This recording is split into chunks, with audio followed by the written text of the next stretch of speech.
ছবিটা ভাঙলেন কেন আপনি? আমি ইচ্ছে করে তো ভাঙি নাই। এই পুরো বাড়িতে আমার মায়ের একটা চিহ্ন তো আর বাকি রাখলেন না আপনারা। তুমি তোমার মায়ের সঙ্গে এভাবে কথা বলছো কেন? মা? কে মা?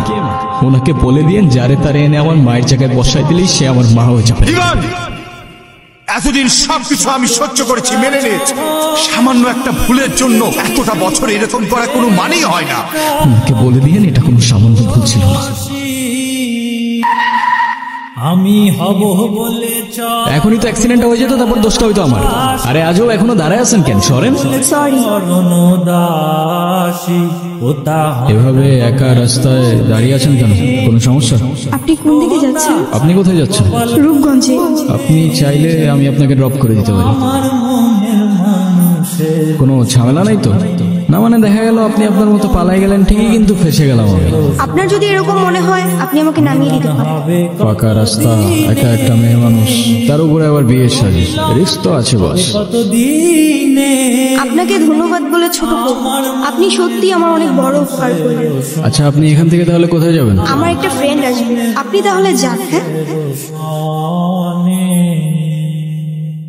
আপনারা আমি কয় তারিখ দেখছি বুঝছেন? যাবেন নিজের বাড়ি, সঙ্গে যাবে কে? পাশে আসবে নতুন বউ, ঘন্টা পড়েছে। চলেন, আমার মা দেখলে আপনারা মেলা খুশি হবে। সমস্যা কি তোর? ওরা ডিস্টার্ব করতেছিস কেন? তুই আমার কলার ধরছিস কেন? এইটা আপনার ফ্রেন্ড, ওর জন্য আসছিলেন? না, উনি আমাকে অনেকক্ষণ ধরে বিরক্ত করতেছে। এই বউ, এটা কে? কি লাগে ও তোর? আপা, আপা, উনি আমার আপা হয়। হ্যাঁ, মেয়ে দেখলে মাথা ঠিক থাকে না? না যা তুই যা, ফোট। আপনার ফ্রেন্ড আছে নাই? আপনি ওকে ফলো করতেছেন আমাকে? সরি, আসলে আমার একদমই খেয়াল ছিল। একটা কল করা যাবে? আমি তো রূপগঞ্জে, তুমি কোথায়?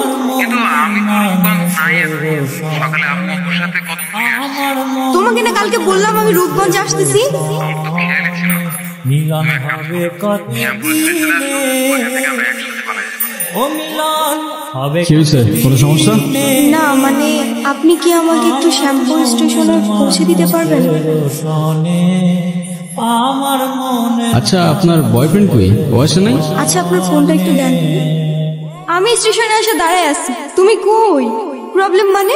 আসলে দেখো, পাশে সব চালাইছি, আমি বলতেছে যে মেয়ের বাপ মায়ের পরিচয়টাই নাই, সে মেয়ের আমি ঘরে ঢুকতে পারবো না।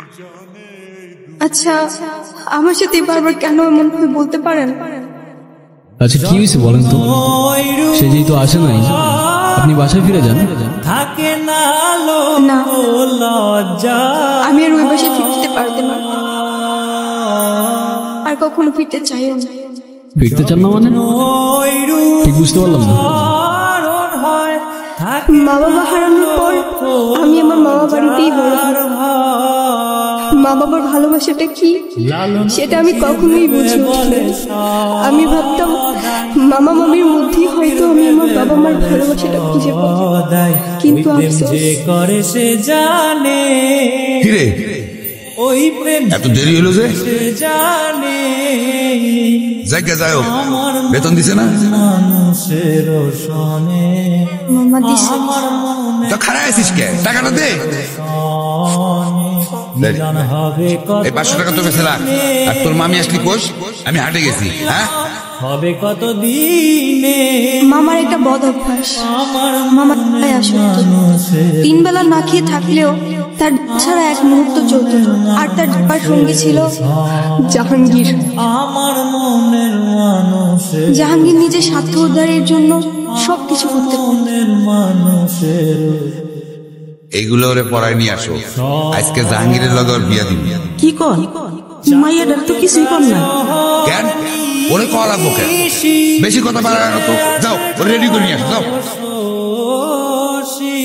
তোরে না একটা পুলায় ভালোবাসে, আমি হব বলে চরণ। এই নে কল দে, ওই পুলাটারে কল দে।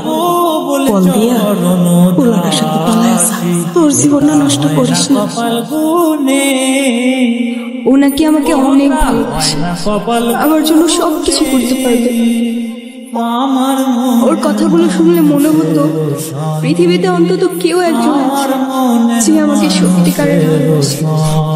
আর যখন কাঁধে দায়িত্বটা পড়লো, সেই ভালোবাসা জানালা দিয়ে পালাই গেল, তাই তো?